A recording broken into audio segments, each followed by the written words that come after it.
भारतवर्ष के लिए आज ये बहुत ऐतिहासिक दिन है, क्योंकि आज हम समाज में समानता स्थापित करने से उद्देश्य से बनाई गई समान नागरिक संहिता को देवभूमि उत्तराखंड में लागू करने जा रहे हैं। और आपने मुझे कहा कि मैं निश्चित रूप से ये मेरा प्रयास है, मेरे साथ हमारे सभी साथियों का प्रयास है, हमारे सभी विधायकों का भी प्रयास है। उन्होंने भी इस विधेयक को बनाने में अपना योगदान दिया और उससे बड़ी बात कि आप सब लोगों ने ड्राफ्ट बनाने में बड़ा काम किया। 2,35,000 से भी ज्यादा लोगों को आप लोगों ने किसी न किसी माध्यम से इससे जोड़ा और सभी प्रकार के संगठनों से, राजनीतिक दलों के लोगों से, सबसे आपने सबके सुझाव लिए। लेकिन सही में इस गंगा को निकालने का श्रेय अगर किसी को जाता है तो देवभूमि उत्तराखंड की जनता को जाता है, जिन्होंने हमको जो है इसके लिए अपना आशीर्वाद दिया। आज उत्तराखंड में यूसीसी लागू करके हम संविधान निर्माता बाबा साहब भीमराव अंबेडकर जी सहित संविधान सभा के सभी सम्मानित सदस्यों को अपनी सच्ची भावांजलि अर्पित कर रहे हैं।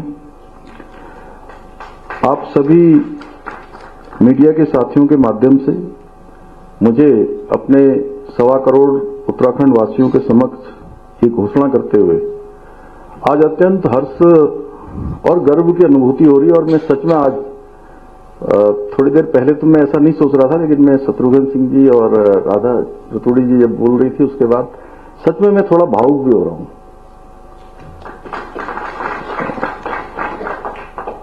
कि इसी क्षण से आज उत्तराखंड में इसी क्षण से समान नागरिक संहिता पूर्ण रूप से लागू हो गई है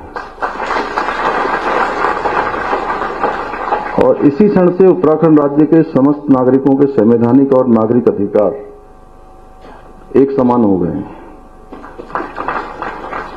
और इसी क्षण से सभी धर्म की महिलाओं को समान अधिकार प्राप्त हो गए हैं।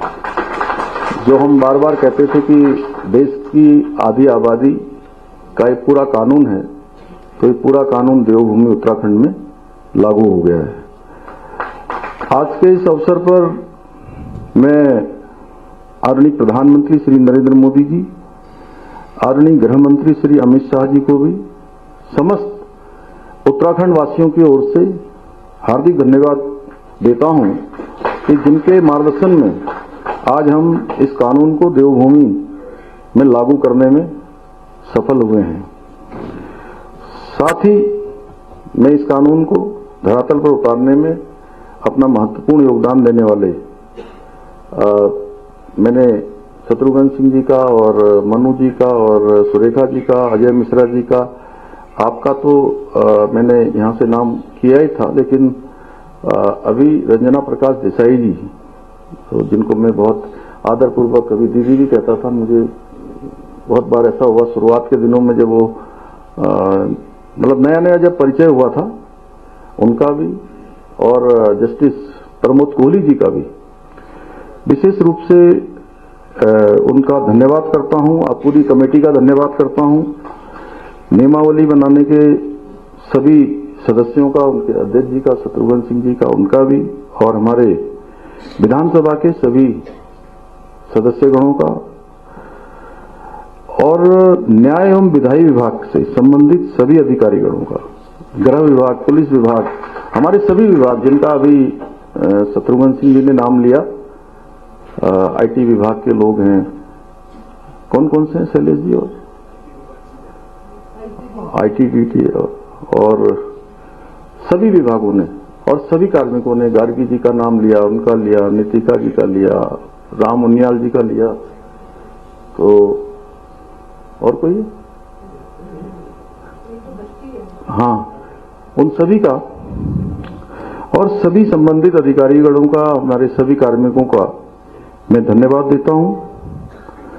और ये क्षण मेरे लिए आज सच में बहुत भावनात्मक क्षण है, क्योंकि जो हमने संकल्प लिया था 2022 के विधानसभा चुनाव में अपने प्रदेश के देवतुल्य नागरिकों से जो हमने वायदा किया था, आज हम वो वादा पूरा कर रहे हैं। और सच में तब मैं नया इस दायित्व पर आया था, नया मुख्यमंत्री की मैंने शपथ ली थी और 7 महीनों में ही हमको चुनाव में जाना था। उस समय बहुत सारे लोग ये विश्वास नहीं कर रहे थे कि दोबारा से मतलब इस काम को हम आगे बढ़ा पाएंगे या दोबारा सरकार में आएंगे। पर चुनाव से पहले हमने यूसीसी लागू करने का वायदा करते समय मुझे पूरा विश्वास था और मेरे मन में मेरे कई साथी हैं जो यहां पर बैठे भी हैं, हमारे वरिष्ठ अधिकारीगण भी हैं, वो हमारे मित्रों की श्रेणी में भी हैं। तो वो बाद में भी मुझे कहते हैं आज भी कि आपके मन में 1% का भी कोई संशय नहीं था कि दोबारा सरकार में आप नहीं आओगे। लेकिन उस समय बहुत सारे लोग नहीं सोचते थे। दीपम जी, आप यहां नहीं थे उस समय।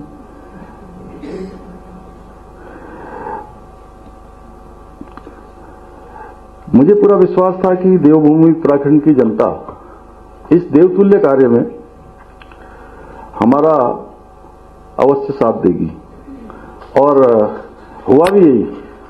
उत्तराखंड में पहली बार राज्य स्थापना के 22 सालों के बाद पहली बार जो सरकार थी दोबारा वो सरकार आ गई। ये राज्य के अंदर एक राज्य में मिथक बना हुआ था। पहले एक परिपाटी थी कि हर बार सरकार बदल जाती है। क्यों रणबीर जी, आप तो मेरे साथ DIPR के डायरेक्टर थे उस समय, आपसे बेहतर कोई नहीं जान सकता है। थोड़ा हास्य विनोद भी हो जाए क्योंकि आपकी बातें सुन के थोड़ा लोग जो है अभी हाँ नहीं, लास्ट में तो आपने उसको सरल बना दिया, जो सरलीकरण हमारा मंत्र है। लेकिन शुरुआत में थोड़ा सा मुझे लगता है कि दिमाग में जोर पड़ा होगा थोड़ा। मैं गलत तो नहीं कह रहा हूं? तो मुन्ना भाई साहब, आप तो बहुत हमारे संविधान के वो हैं। तो और हमने दोबारा जैसे ही हम सरकार में आए उसके पहले दिन से ही, क्योंकि हमने ये संकल्प लिया था हमारे प्रधानमंत्री आदरणीय मोदी जी के नेतृत्व में, जब हम उस चुनाव में गए थे तो हमने कहा था कि नई सरकार के गठन होते ही हम सबसे पहला एक काम करेंगे, हम देवभूमि उत्तराखंड में समान नागरिक संहिता लागू करने के लिए पहले दिन से काम करेंगे और पहला निर्णय हम वही लेंगे। और हमने पहला निर्णय वही किया था। हमने अपना काम प्रारंभ कर दिया और आज वो दिन आ गया, आ ही गया। लगभग 3 साल हो गए। मुझे याद है कि 12 फरवरी 2022 को मैंने ये संकल्प देवभूमि उत्तराखंड की जनता के सामने रखा था और लगभग 3 साल होने को है। और वो दिन आज, उस दिन की जो प्रतीक्षा थी वो प्रतीक्षा हमारी पूरी हुई, जिसका हमें बेसब्री से इंतजार था। भाइयों बहनों, अगर मैं एक वाक्य में कहूं तो समान नागरिक संहिता जाति, धर्म, लिंग आदि में अंतर के आधार पर कानूनी मामलों में होने वाले भेदभाव को समाप्त करने का एक संवैधानिक उपाय है। इसके द्वारा सभी नागरिकों को समान अधिकार देने का प्रयास किया गया है।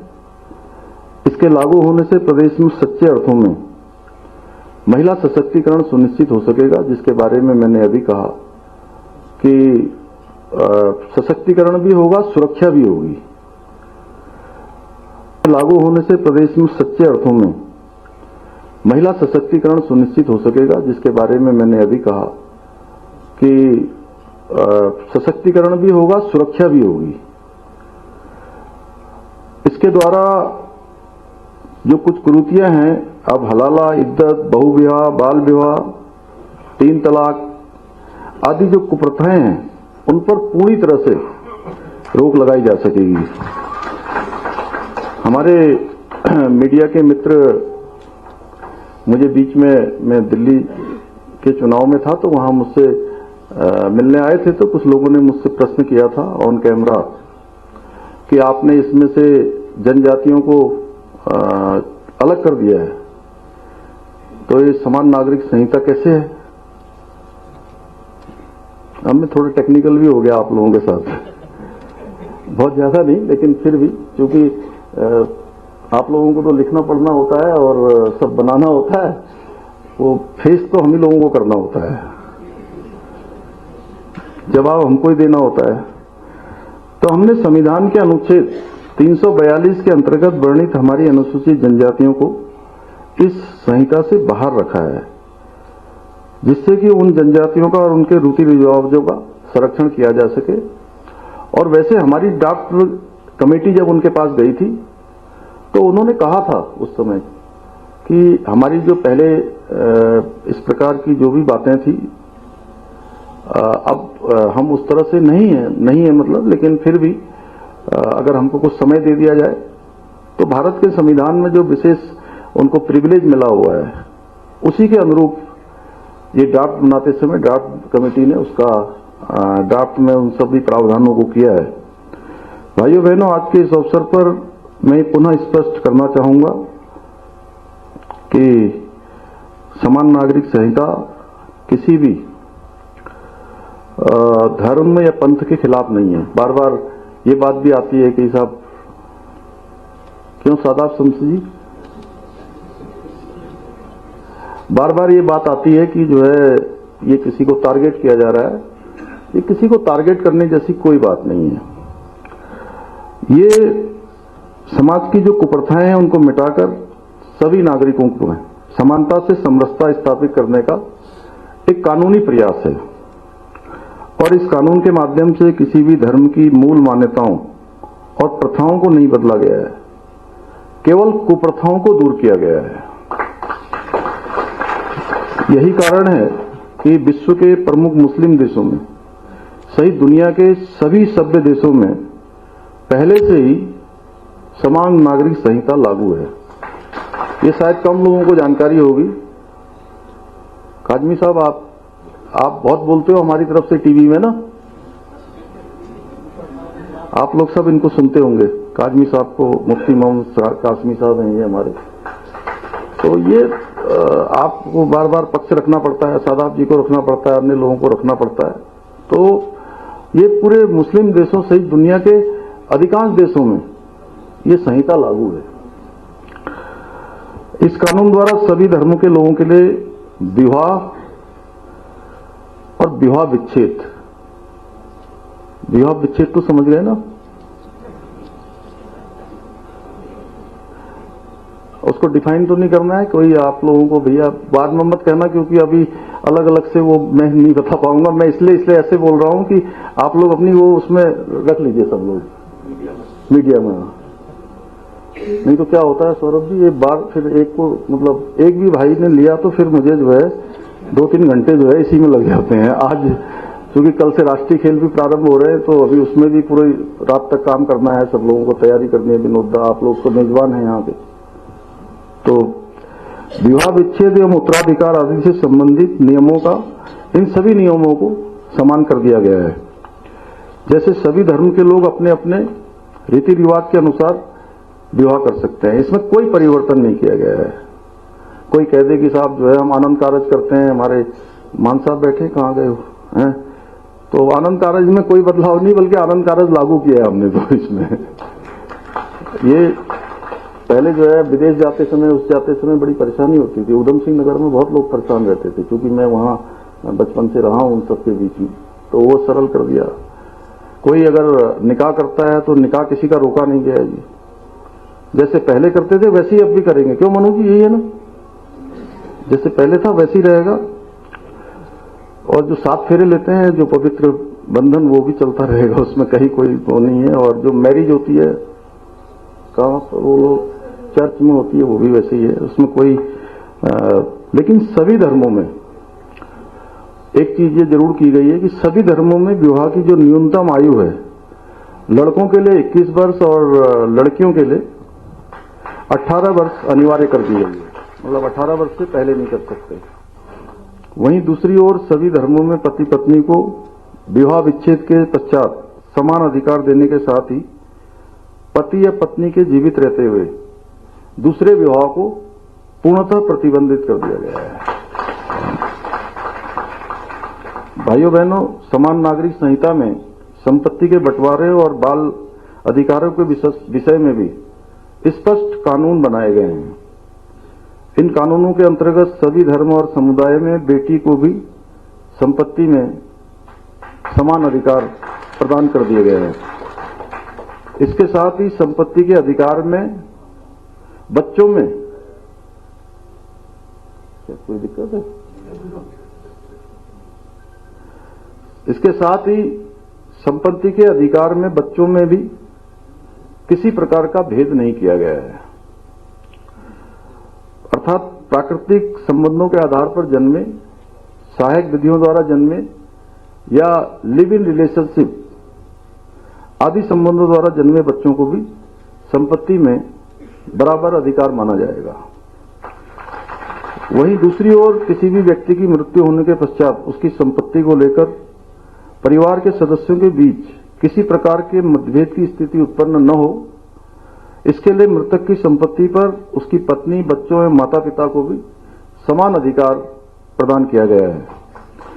भाइयों बहनों, वर्तमान समय को देखते हुए युवक और युवतियों की सुरक्षा सुनिश्चित करने एवं युवाओं को सामाजिक समस्याओं से बचाने के उद्देश्य से इस कानून में लिव इन रिलेशनशिप के लिए पंजीकरण अनिवार्य किया गया है।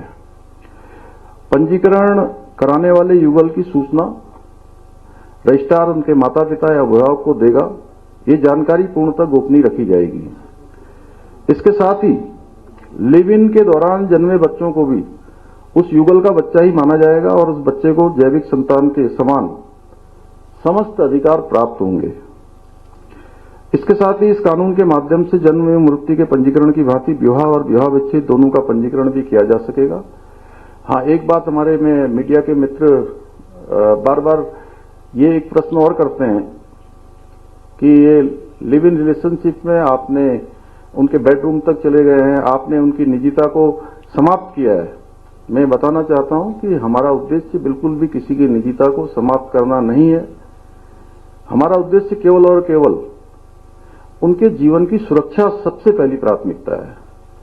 क्योंकि जब लिव इन रिलेशनशिप में जब वो रहते हैं तो बहुत आपस में उनका अच्छा संबंध होता है, लेकिन साथ में रहते हुए कई बार संबंध खराब हो जाते हैं और संबंध खराब होने के बाद मारपीट होती है, हिंसक घटनाएं होती हैं और बहुत बार इसमें हत्याएं भी हुई हैं। आप सबको दिल्ली का एक 2022 का एक केस हुआ था, श्रद्धा वालकर और आफ्ताब, जिसमें 300 लीटर के फ्रिज में श्रद्धा वालकर को काट के उसको डाल दिया गया था। इसलिए हमारा यह भी उद्देश्य है कि अब कोई भी श्रद्धा वालकर जैसी किसी भी बेटी के साथ, किसी भी बहन के साथ कोई आफ्ताब इस प्रकार की हैवानियत न कर सके। इसलिए हमने ये सब प्रावधान किए हैं और हमारी सरकार के सरलीकरण के मंत्र के अनुरूप ये पंजीकरण एक वेब पोर्टल के माध्यम से भी अब आगे किया जा सकेगा। हमने समान नागरिक संहिता लागू करने के साथ ही इसके क्रियान्वयन हेतु एक प्रभावी एवं स्पष्ट नियमावली को भी लागू किया है और इस नियमावली के माध्यम से ये सुनिश्चित करने का प्रयास किया गया है कि किसी भी नागरिक को अपना रजिस्ट्रेशन करवाने में कोई समस्या ना आए। भाइयों बहनों, मुझे इस बात का भी आज गर्व है कि जनसंघ के समय से, देश की आजादी के बाद से ही हमारी पार्टी ने जितने भी वैचारिक संकल्प रखे थे देश के समक्ष, वो चाहे कश्मीर से धारा 370 समाप्त करना हो, 3 तलाक समाप्त करना हो, सीए का कानून लागू करना हो या भगवान राम की जन्मभूमि अयोध्या में भव्य और दिव्य मंदिर बनवाना हो, आदरणीय प्रधानमंत्री श्री नरेंद्र मोदी जी के नेतृत्व में हम उन सभी संकल्पों को पूर्ण करने में सफल हुए हैं और केवल एक समान नागरिक संहिता का संकल्प बचा था, जिसे आज हमने उत्तराखंड में लागू करके इस संकल्प को पूर्ण करने की दिशा में भी अपने कदम बढ़ा दिए हैं। मैं आज के इस अवसर पर यह भी घोषणा करना चाहता हूं कि उत्तराखंड में अब 27 जनवरी का दिन समान नागरिक संहिता दिवस के रूप में मनाया जाएगा। भाइयों बहनों, जिस प्रकार से पतित पावनी मां गंगा देवभूमि उत्तराखंड से निकलकर पूरे देश भारत को अपने पवित्र जल से अभिषेचित करती है, जल और जीवन देने का काम करती है, उसी प्रकार से ये उत्तराखंड से निकलने वाली समान नागरिक संहिता की गंगा भी ये समृद्ध धारा देश के सभी देशवासियों को निकट भविष्य में आगे बढ़ने के लिए प्रेरित करेगी, सभी को लाभ देगी।